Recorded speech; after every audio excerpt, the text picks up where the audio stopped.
이 없어요. 우리 찬양대 위에서 다시 한번 힘차게 박수로 격려해.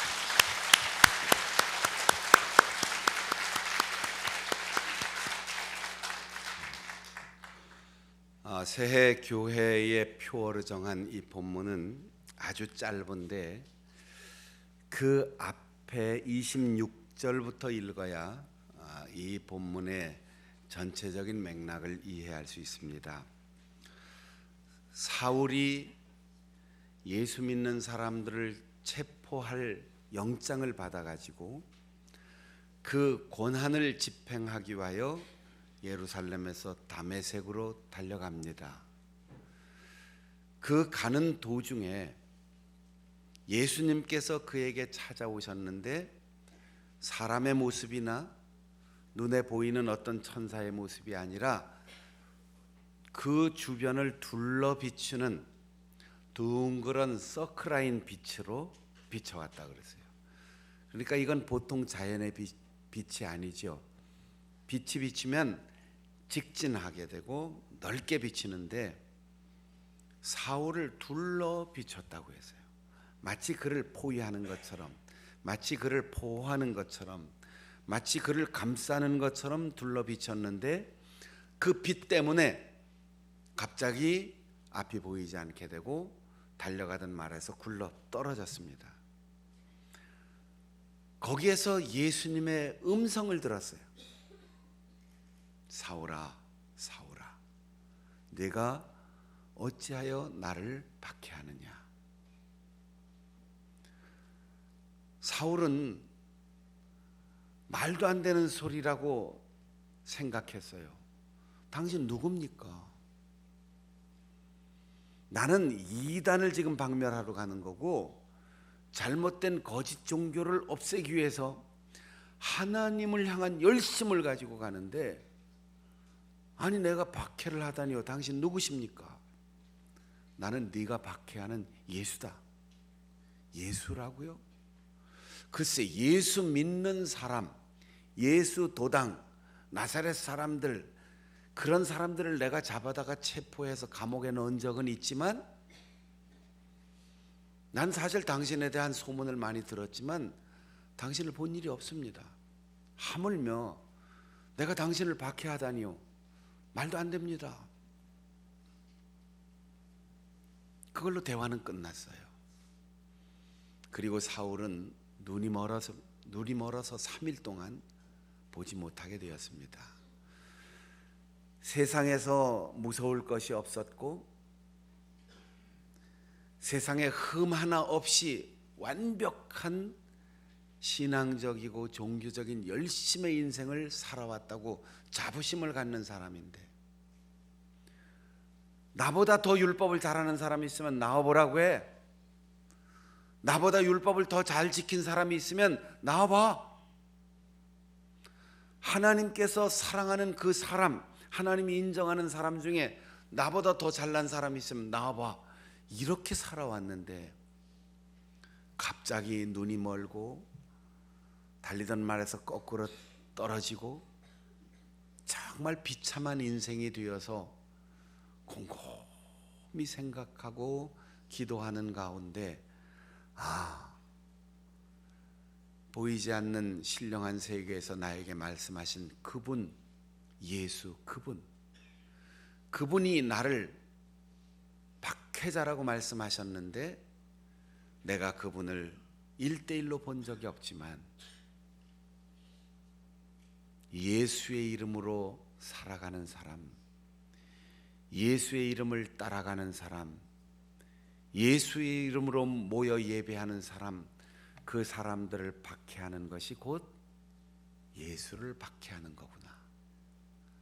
그래서 저 모인 사람들, 저 사람들이 바로 오늘 우리가 살아가는 삶의 현장에 나타난 예수로구나.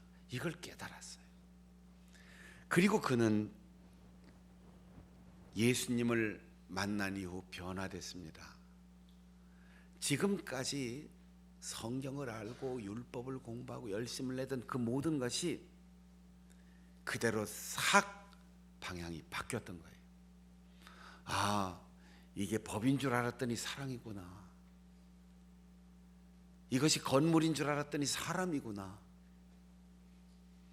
우리가 섬긴 제도, 종교적 전통, 이게 중요한 것이 아니라 하나님과 성령을 통하여 교제하는 것, 그리고 언젠가는 오겠지 기다린 그 메시아가 바로 십자가에서 죽으신 그분이었구나. 이걸 알게 된 거죠. 그래서 다메섹 거리에 나가서 즉시 자신의 회심을 증거하고 복음을 전했습니다. 3년이라는 세월이 지났어요. 목숨 걸고 복음을 증거하는데 왠지 석연찮은 게 있어요. 아쉬운 게 있어요. 그것은 내 혼자 열심히 낼 게 아니고 나는 빛 속에서 말씀하시는 예수님을 만났고 나는 예수님이 나를 찾아오셔서 둘러 비치는 빛 가운데서 만났는데 예수님을 3년이나 직접 모시고 다녔던 제자들이 예루살렘에 사는데 예수님이 직접 가르치고 길러내시고 세우신 그 몸, 그 교회가 있는데 내가 언제까지나 변두리에서 있어야 되겠는가? 그래서 복음의 원류이고 예수님이 직접 기르시고 예수님이 사랑하시고 심혈을 기울여서 가르치셨던 제자들을 만나기 위해서 예루살렘으로 갔습니다. 그리고 예루살렘에 가서 베드로를 비롯한 사도들에게 좀 만납시다. 그랬더니 만날 길이 없는 거예요. 왜? 이미 예루살렘에 있는 제자들은 사울이라는 사람에 대해서 잘 압니다. 만났다 하면 체포당하는 거예요. 만났다 하면 감옥에 가는 거예요. 사울을 만난 예수 믿는 사람들은 죽었어요. 그러니까 누가 목숨 걸고 박해자를 만나러 가겠습니까? 그래서 öz을 피하고 만났으면 빨리 도망가고. 그래서 사울은 복음의 원류이고 교회의 초석인 베드로를 비롯한 사도들을 만날 수가 없었습니다. 그런데 바나바라고 하는 사람이 있었어요. 바나바는 제자는 아니지만 원래 이름이 요셉입니다. 그런데 그가 예수를 알고 예루살렘에 와서 제자들과 함께 교제하면서 자기가 가지고 있던 밭 전 재산을 다 팔아서 사도들의 발 앞에 갖다 놨어요.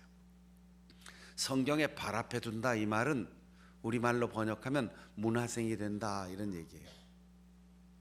히브리 말에서는 발 아래, 발 앞에, 이게 우리 한문으로 쓰면 족하잖아요. 조카. 우리나라 개념에서는 조카 그러면 나보다 촌수가 하나 낮은 사람을 조카라고 하는데 히브리 전통에서는 발 아래 조카가 제자예요. 우리는 제자를 뭐라고 해요? 문 아래에 있다 그래서 문하생이라고 하는데 서로 표현하는 이 문화적 표현이 다르죠. 자기가 전 재산을 다 갖다 바쳤는데도 사도들을 신뢰했다는 거예요.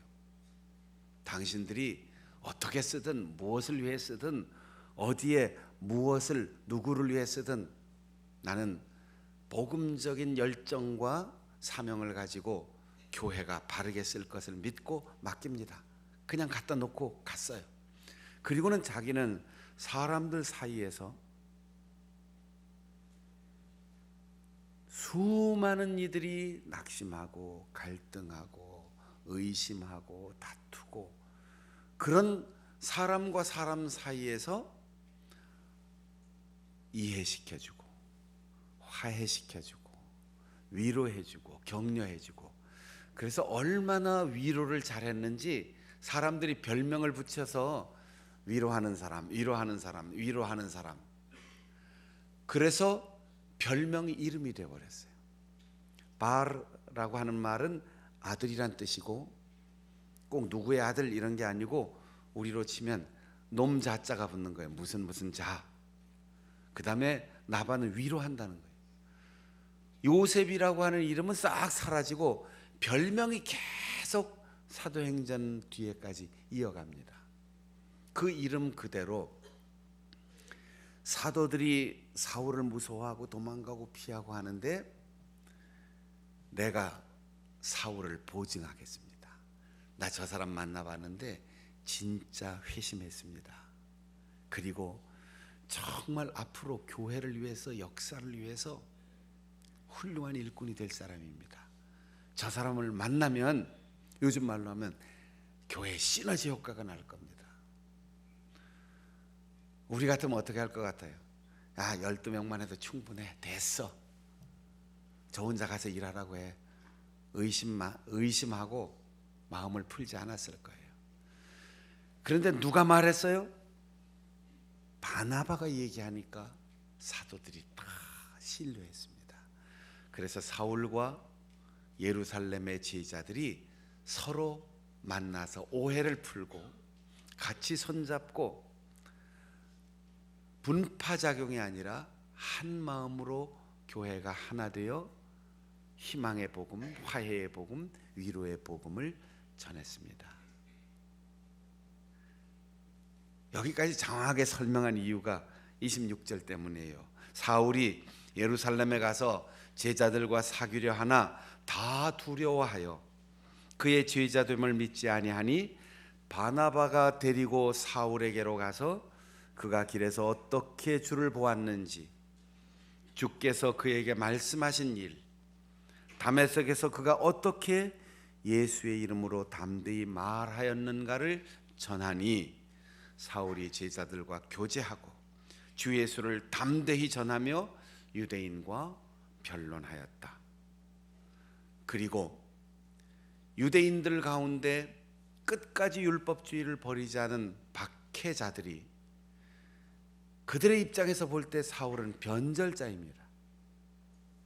그래서 변절자를 죽이려고 하니까 이번에는 박해를 받던 예루살렘 교인들이 그를 저 가이사랴 지중해 연안에 있는 항구로 피난시키고 거기서 자기의 고향 다소로 피신하도록 보냈습니다.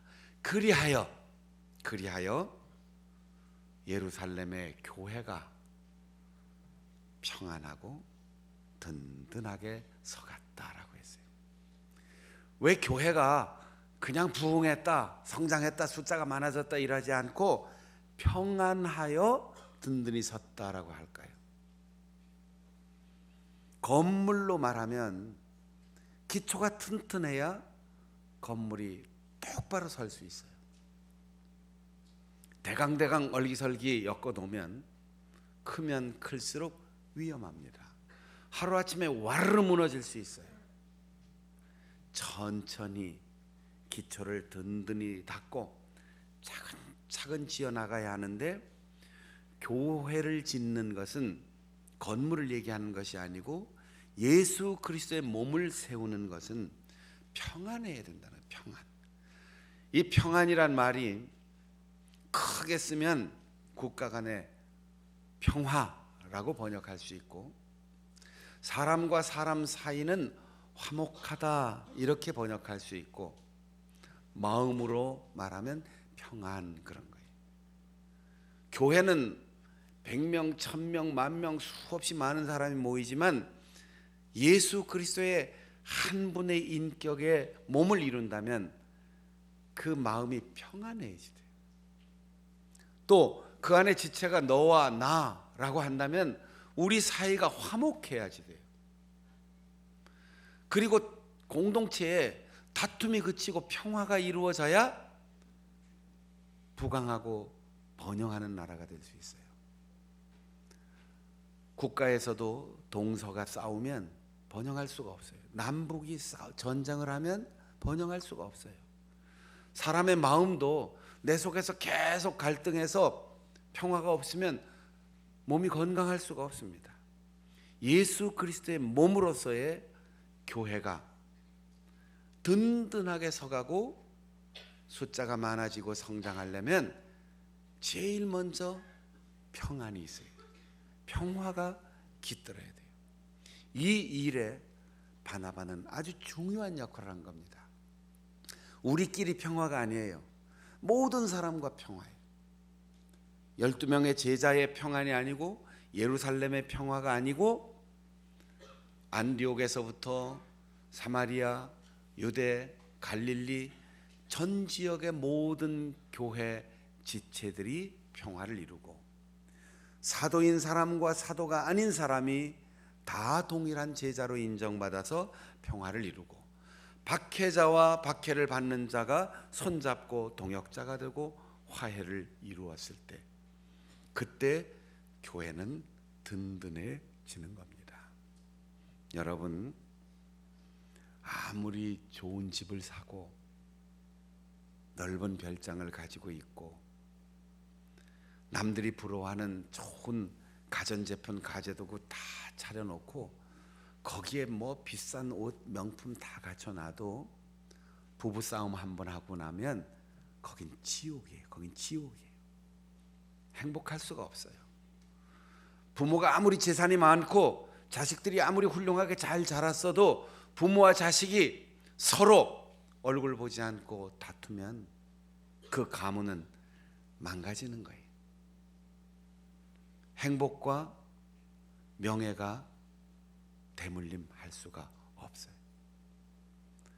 교회는 건물을 크게 짓는다고 땅을 넓게 차지한다고 모이는 사람이 많다고 재정이 많이 집행된다고 좋은 교회가 아니에요. 그 모인 사람이 평화를 이루어야지 돼요. 평화는 저절로 되는 게 아니고 당신이 옳습니다. 당신이 나보다 훌륭합니다. 상대방을 높이고 그 앞에서 내가 낮아지는 겸손으로 평화가 가능합니다. 예수님께서 제자들에게 베푸신 산상수훈에서 평화를 이루는 사람이 복이 있다. 그가 하나님의 아들이다.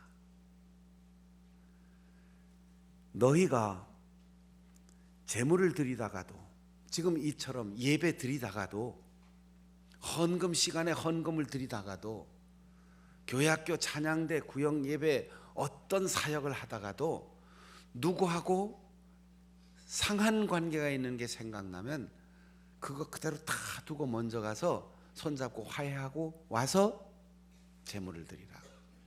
예배보다 화목이 우선이고 돈보다 화해가 우선이고 눈에 보이는 것보다 서로의 관계의 평안이 우선이라는 거죠.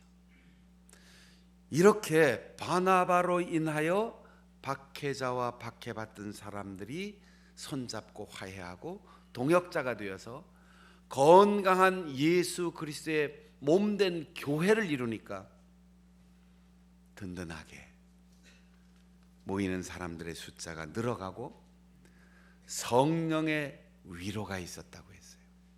여러분, 진정한 위로는 사람에게서 오는 게 아니에요. 이 땅의 어떤 조건 때문에 우리가 평안해지는 게 아니에요. 세상은 늘 우리를 실망시킵니다. 세상은 늘 우리를 절망하게 합니다.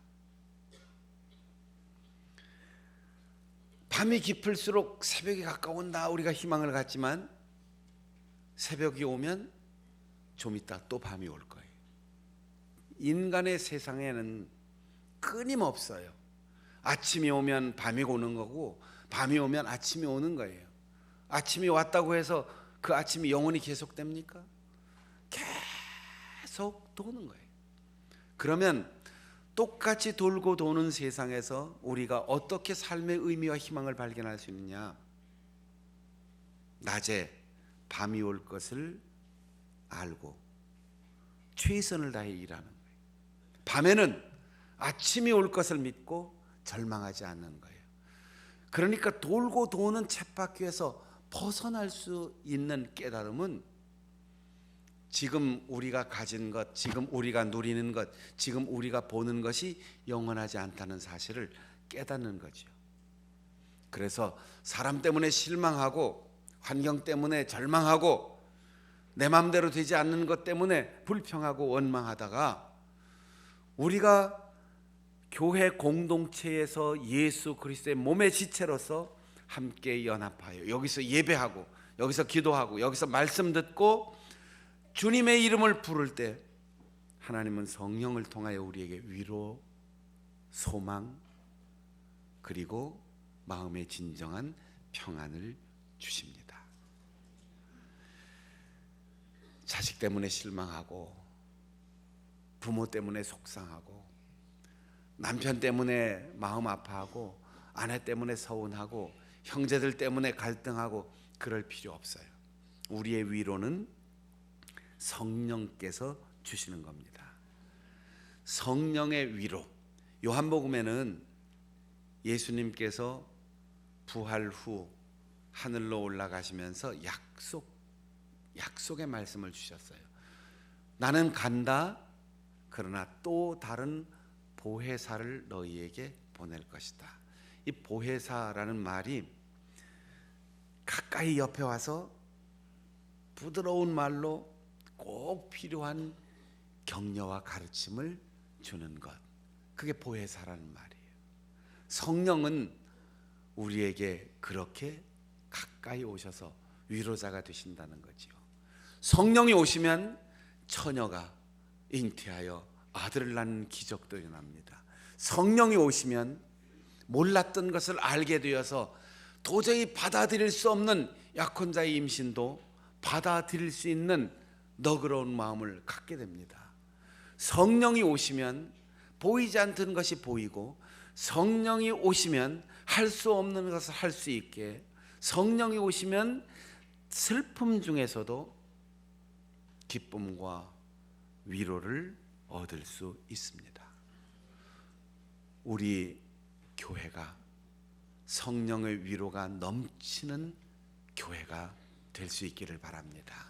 그 일을 위하여 여러분이 서로 화목하고 평화로운 관계를 가지고 교회에 와서 예배에 참석하고 찬송 부르시고 기도하고 헌금도 드리시고 말씀에 귀를 기울일 때 사람의 말이나 사람의 모임이 아닌 성령께서 우리 가운데 임재하시고, 성령께서 우리에게 꼭 필요한 말씀을 들려주시고, 성령께서 우리에게 꼭 필요한 깨우침을 주시고, 성령께서 우리가 할 수 없는 것을 할 수 있는 지혜와 능력을 주시고, 세상에서 절망한 우리에게 참된 소망을 주시는 놀라운 은혜를 받을 수 있기를 바랍니다. 이것이 예루살렘 교회, 우리 교회만 누리는 특권이 아니었어요. 유대에 있는 사람, 갈릴리에 있는 사람, 사마리아에 있는 사람, 요즘으로 말하면 도시 본토 서울 사람, 저 섬 바닷가 산골 사람, 그리고 사마리아는 오랜 전쟁과 이방인들의 침입 때문에 남의 나라 사람들이 와서 사는 이방인과 혼혈 지역이었어요. 예루살렘 교회는 우리 교회 크면 됐지 뭐, 그렇게 생각하지 않았어요. 나만 은혜 받으면 되지, 나만 부자 되면 되지, 나만 건강하면 되지, 그렇게 생각하지 않았어요. 유대가 살아야 갈릴리가 살고, 갈릴리가 살아야 사마리아가 살고, 사마리아가 살아야 유대가 산다. 우리는 같이 살고 같이 죽는다. 그래서 유대와 갈릴리와 사마리아가 다 같이 평안하고 같이 성령 충만한 공동체가 되고 같이 더불어 성장하였습니다. 엊그제 가까이 있는 육군 제25사단 겨울에 군종 참모들을 통해서 참호마다 따뜻한 차를 한 잔씩 나눠줄 수 있도록 우리가 사랑의 온차 전달하기 위해서 사단을 방문했어요. 그래서 겨울 동안 군종 목사님들이 밤중에 커피 타고 또 여러 가지 차를 타서 보온병 들고 밤에 그 참호를 순찰하면서 수고한다. 그래, 차 한 잔 마셔라. 그러고 얘기하고 들어주고 복음 전하고 그렇게 활동하라고 차를 구입하신 대금을 우리가 갖다 주고 왔어요. 사단장하고 같이 얘기하면서 제가 군부대 가면은 꼭 하는 얘기가 있어요.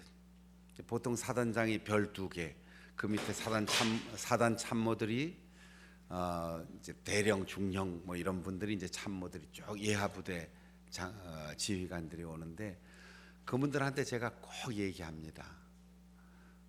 우리 지휘관들이 군에 입대한 우리의 아들, 딸들 2년 남짓 복무하고 가는데 이 아이들이 대학을 다니다 오고 대학을 졸업하고 오고 20살 남짓한 여기까지 살아오면서 경쟁하면서 살았습니다. 이겨야만 살고 눌러야만 살고 밟아야만 올라갈 수 있는 경쟁 체제로 20여 년을 살았습니다.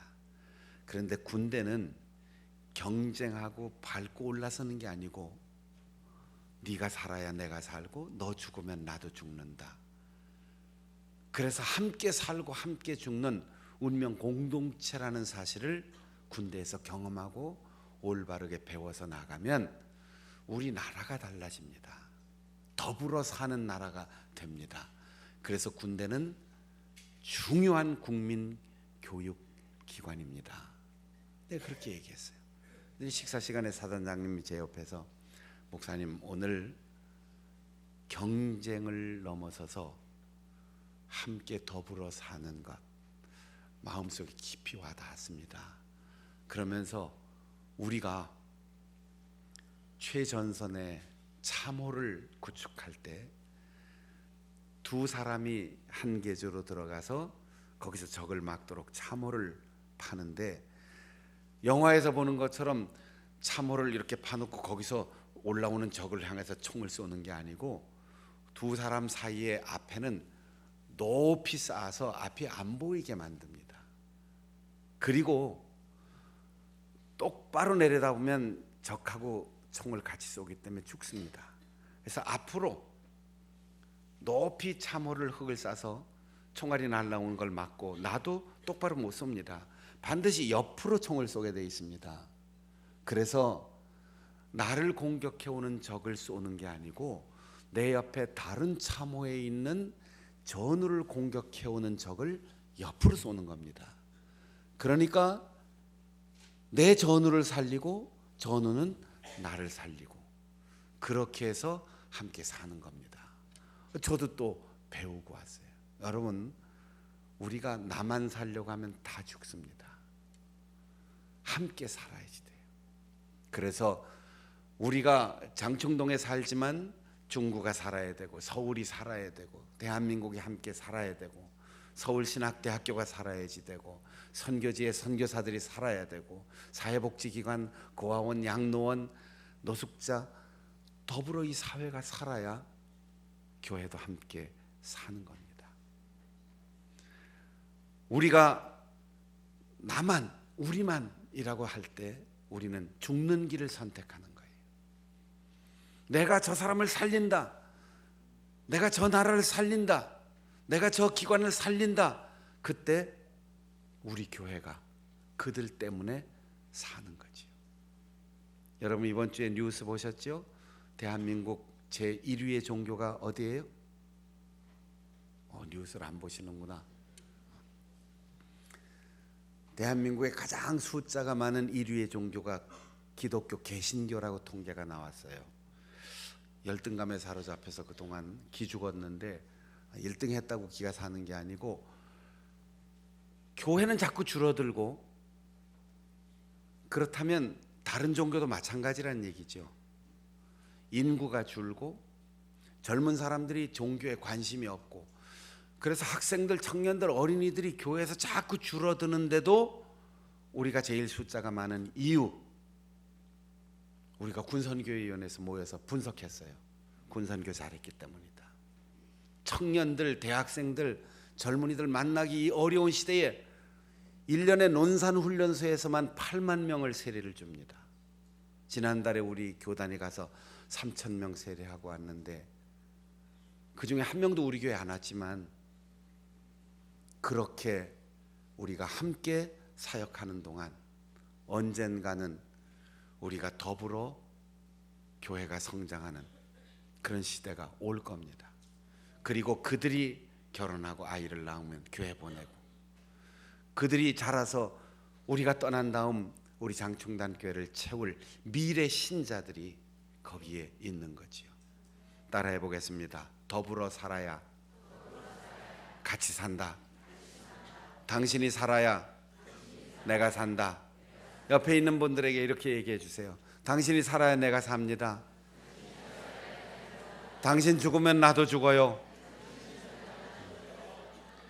새해를 맞이하면서 우리가 어떤 일이 있어도 서로 화목하게 손잡고 성령께서 위로하시는 공동체를 만들어서 내가 가는 곳, 우리 교회가 있는 곳, 성결교회가 있는 곳, 우리가 보낸 선교사가 있는 곳에 더불어 사는 놀라운 역사가 일어나는 일의 주인공으로 쓰임 받을 수 있기를 바랍니다.